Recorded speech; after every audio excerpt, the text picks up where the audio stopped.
Anterior oblique chest, RAO and or LAO. Personally, I have never had to do this projection. I think that it's for heart studies. Certain heart studies require LAO 60-degree rotation from PA. All right,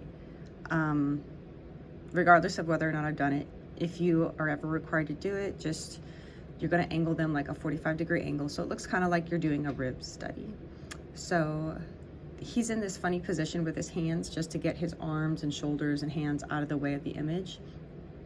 So put one hand on his head and then one hand on his hip, and he should press that arm up against the bucky. And so he's erect, rotated 45 degrees, and his shoulder against the IR. So this is a right anterior oblique.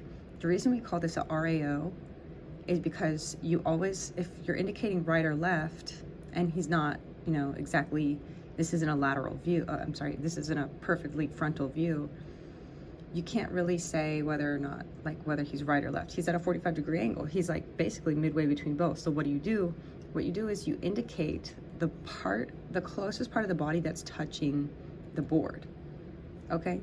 So his right side is touching the board more so than his left side. So we call this a right anterior oblique. So his right front side of the body is making contact with the image receptor. That's why this is a RAO.